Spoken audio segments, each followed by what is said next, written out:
इंटिग्रेशन्स. ठीक आहे, सुरुवातीला आपण बेसिक इंटिग्रेशन बघितलं, मेथड वाईज कन्व्हर्शन बघता येईल. तर फर्स्ट मेथड आहे मेथड ऑफ सबस्टिट्यूशन. म्हणजे आपल्याला कंपोजिट फंक्शनचं इंटिग्रल काढायचं असेल त्यासाठी आपण ती व्हॅल्यू पुटअप ठेवून त्याचा डेरिव्हेटिव्ह रिमूव्ह करतो आणि नंतर मग त्याला सॉल्व्ह करतोय. ओके, सो हियर काय म्हटलं आपण, टू फाइंडिंग द इंटिग्रल, पहा ना बेसिक लिहून दिलंय, to finding the integral of composite function, to finding the integral of composite function, substitute composite value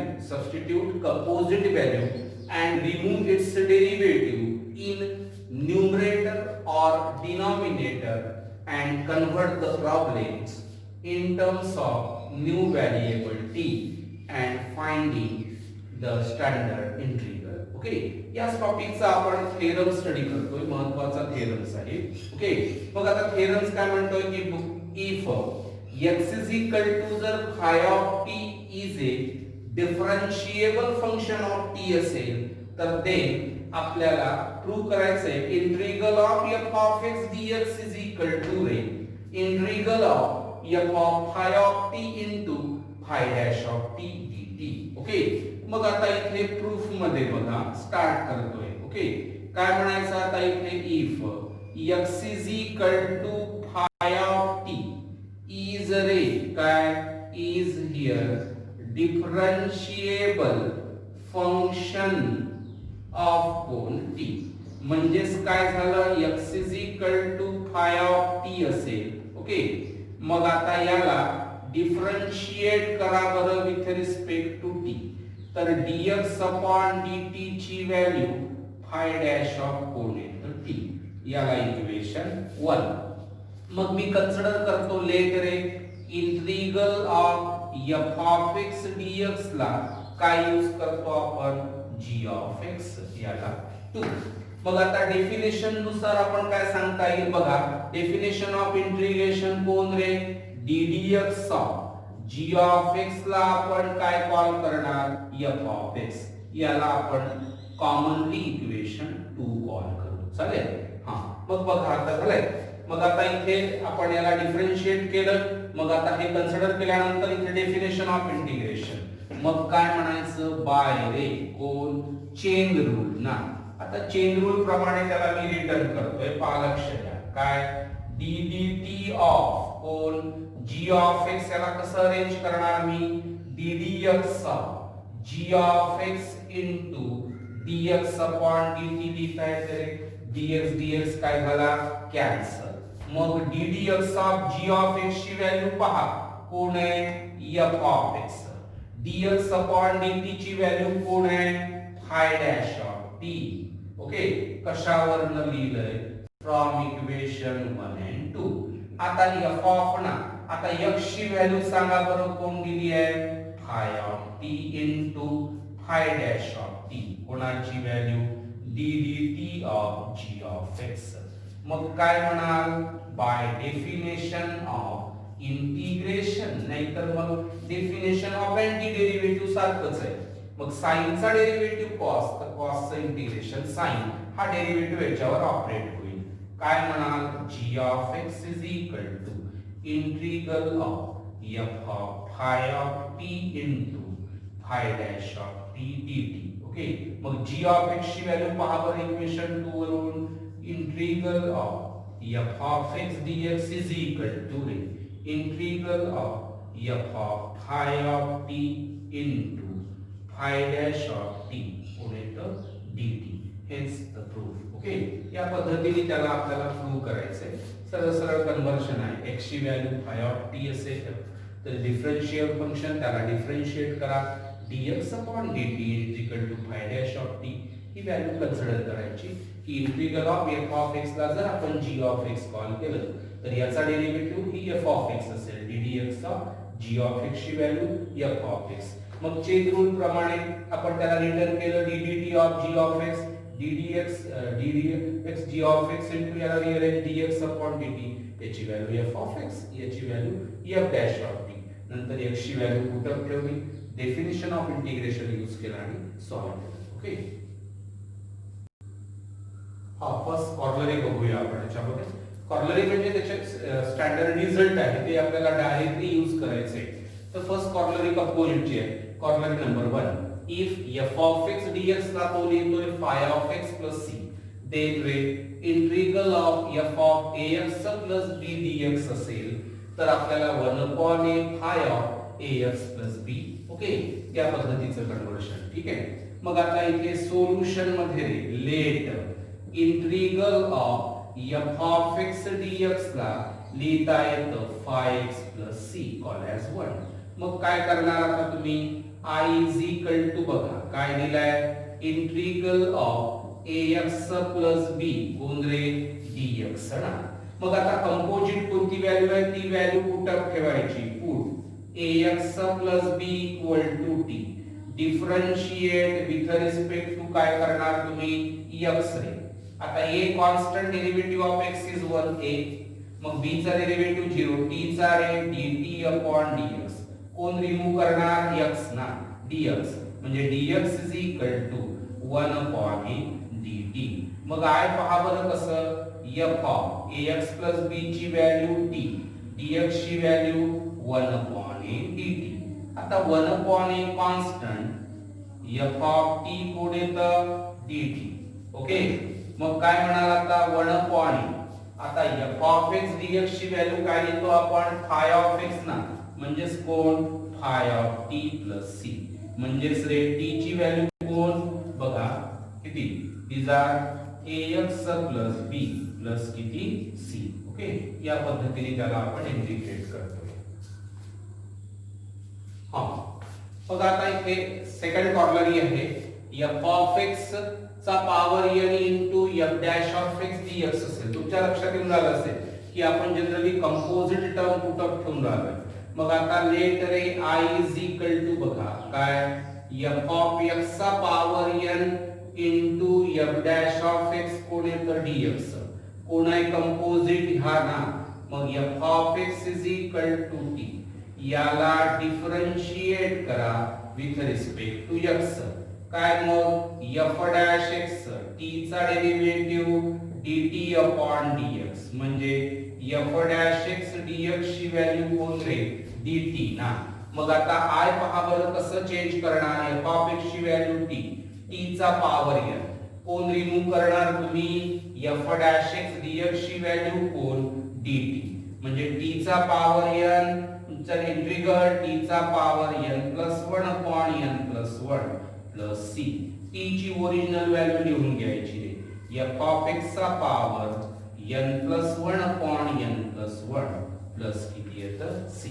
okay, आता थर्ड नंबरची corollary integral of f dash x upon f of x dx असेल रे तर त्याचा answer दिलं जातं log of f of x plus c. काय म्हणायचं मग derivative of denominator adjusting numerator रे म्हणजे डिनॉमिनेटरचा डेरिव्हेटिव्ह न्यूमरेटरला असेल तर त्याचा आन्सर तुम्हाला directly log of f of x लिहिता येतं ना. मग सोल्युशन मध्ये बघा काय late I is equal to integral of f dash x upon f of x. आता जनरल टर्म कंपोजिट असेल नाही तर नसेल ना तुम्हाला बॅलन्स ऍडजस्ट करायचं आहे. पुट रे f of x ची व्हॅल्यू t मग differentiate with respect to x तर f dash x ची व्हॅल्यू dt upon dx तर f dash x dx ची व्हॅल्यू कोण आहे तर dt ना. मग I is equal to बघू येणार आहे आपण किती dt upon t. आता dt upon t चे इंटिग्रल आपल्याला माहित आहे काय असेल log of t plus c म्हणजे log of t ची व्हॅल्यू सांगा बरं कोण वापरणार आहे आपण log of f of x plus c. Okay, पहा आता याच्यामध्ये याचा प्रॉब्लेम्स आपल्याला बघता येईल ना. काय करायचं समजा वरती टॉइस x आहे इथे जर आपल्याकडे x² + 1 असेल तर तुम्हाला विदाउट सबस्टिट्यूशन डायरेक्टली आन्सर लिहिता येते. काय म्हणायचं मग आता इथे आला आपण derivative of denominator adjusting numerator रे x² चा डेरिव्हेटिव्ह आला टॉइस x डायरेक्ट याचा आन्सर तुम्हाला log of कोण x² + 1 plus c लिहिता येतं. म्हणजे ही झाली कॉर्लरी म्हणजे आपल्याला डायरेक्टली कॉर्लरी सुद्धा त्यामध्ये यूज करता येईल. ओके,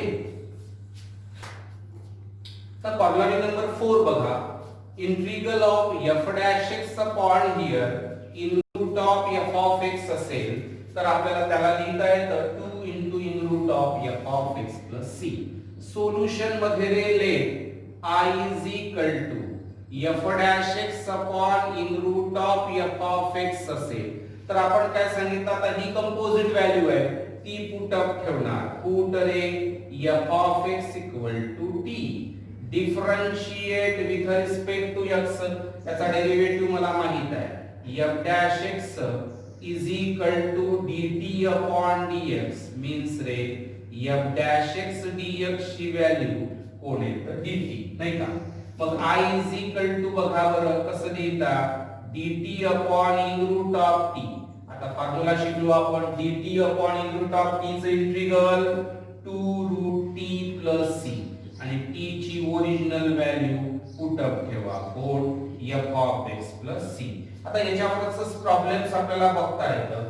समजा हा toys x upon in root of x square plus 1 असेल तर ठीक आहे इथे सुद्धा तेच म्हणणार ना आपण derivative of denominator adjusting numerator. पण जर टर्म डिनॉमिनेटर ची टर्म स्क्वेअर रूट मध्ये असेल तर कोणती टाइप आपण x upon in root of f of x त्याचा आन्सर तुम्हाला डायरेक्ट लिहिता येतं 2 into in root of f of x म्हणजे कोण 2 into in root of x square plus 1 plus किती c. ओके आता इंटिग्रल ऑफ आपण आता स्टँडर्ड इंटिग्रल बघूया. कोणाचं आता पूर्वी आपण जे बेसिक फॉर्म्युले घेतले त्याच्यामध्ये tan चं cot sec आणि cosec चं इंटिग्रल नव्हतं ना ते आपल्याला सबस्टिट्यूशननी सॉल्व्ह करायचं आणि ते फॉर्म्युले म्हणून आपल्याला नंतर यूज करायचे. तर पहिलं बघूया आपण याच्यामध्ये इंटिग्रल ऑफ कोण रे tan x dx is equal to log of कोण sec x plus c आणि नंतर आहे minus here log of cos x plus c. ठीक आहे याचा आपल्याला दोन पद्धतीने फॉर्म्युले यूज करता येतात. मग I is equal to integral of सांगा tan x dx रे tan ला काय चेंज करता सांगा sin upon किती cos x ना. मग आता बॅलन्सिंग तुम्ही डायरेक्टली यूज केलं तरी चालतं पण सबस्टिट्यूशन करू आपण cos चा डेरिव्हेटिव्ह मायनस sin ना. मग आता इथे आपण काय सांगितलं जनरली डिनॉमिनेटर चेक करणार मी पुट रे cos x is equal to t याला जर मी differentiate with respect to x call केलं तर किती cos चा डेरिव्हेटिव्ह मायनस sin x आणि t चा डेरिव्हेटिव्ह dt upon dx कोण रिमूव्ह करणार sin x dx रे sin x dx रिमूव्ह करणार मायनस साइन कोणाला द्यायचा dt ला द्यायचा म्हणजे I is equal to बघा ना किती येतं minus dt upon t minus बाहेर dt upon t चं integral log t plus c म्हणजेच मग रे मायनस log of t ची व्हॅल्यू सांगा cos x plus c आला एक पार्ट. आता मला सेक कन्वर्ट करायचंय मग काय सांगतो आपण log ला मल्टीपल सम टर्म प्रेजेंट असेल उसको फिर ऊपर उछालो log of cos x raised to power -1 plus c मग I is equal to log of किती 1 upon cos x plus c आणि 1 upon cos म्हणजे कोण sec ना तर log of sec x plus c म्हणजे दोन्ही फॉर्म मध्ये लिहितो आपण minus log of cos x आणि दुसरे घेतलं आपण I is equal to log of sec x plus c. Okay बघा second standard integral of cot of x dx असेल रे तर काय लक्षात ठेवायचं log of sin x plus c.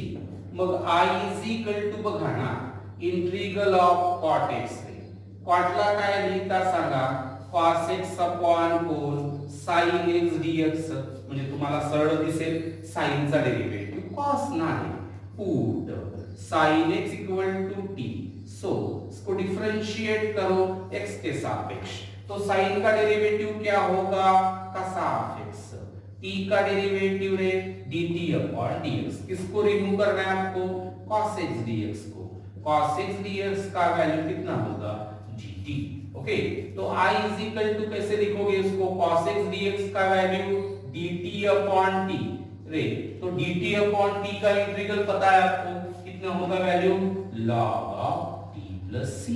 तो log of t का वैल्यू देखो कितना होगा log of sin x plus c. Okay, these are the integral of cot. For the third one, here integral of sec x चा formula आहे log of sec x plus tan x किंवा रे log of tan in bracket मध्ये pi by 4 plus x by 2. Okay, मग solution मध्ये बघा ना, I is equal to integral of sec x. तुम्ही जसं याच्यामध्ये tan आणि cot ला सॉल्व केलं तसं नाही ना, sec ला तुम्हाला 1 upon cos याला थोडंसं रिअरेंज करायचंय आपल्याला, लक्ष द्या. काय करायचं, sec x जे आपल्याला सॉल्व करायचं आहे त्याचं इंटिग्रल जर sec x plus tan x असेल तर त्याला काय करायचं बघा, sec x plus ऍडजस्टमेंट आहे, sec x plus tan x नी मल्टिप्लाय त्यानेच काय करतो रे आपण, डिवाइड ना. मग I is equal to बघा मल्टिप्लाय करा, किती आलं, sec स्क्वेअर x प्लस रे sec x इनटू कोण tan x upon sec x plus कोण येतं tan x. मग तुमच्या लक्षात येतं ना की डिनॉमिनेटरची टर्मचा डेरिव्हेटिव्ह बघा, sec x चा derivative sec x into tan, tan चा डेरिव्हेटिव्ह sec स्क्वेअर x. मग रे पुट किती, sec x plus tan x is equal to t ठेवूया आपण, डिफरंशिएट करा ना याला विथ रिस्पेक्ट टू कोण x रे, sec x चा derivative sec x into tan x, त्यांचा काय शिकलो आपण, sec स्क्वेअर x, t चा रे dt अपॉन dx, dx ला ट्रान्सफर करा, sec स्क्वेअर अगोदर लिहा काही हरकत नाही, sec square x plus sec x into कोण रे tan x dx ची व्हॅल्यू कोण dt ना. मग I इज इक्वल टू बघता येईल ना, वरच्या टर्मची व्हॅल्यू काय झाली dt, डिनॉमिनेटरला t, dt upon t किती log t प्लस c नाही का. मग t ची व्हॅल्यू पुटअप ठेवा, किती येतं sec x plus tan x plus c नाही.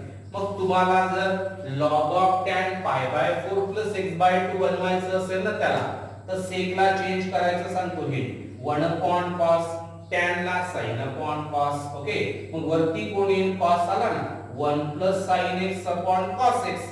मग त्याला हाफ अँगल नी सॉल्व करायचं आहे, डेरिव्हेटिव्ह मध्ये केलं आपण, टेस्ट कन्वर्शन सॉल्व करा, वी गेट याचं कन्वर्शन तुम्हाला या फॉर्म मध्ये करता येईल. ओके, बघा फोर्थ नंबरचं स्टँडर्ड इंटिग्रल. मग I इज इक्वल टू काऊन रे cosec x dx.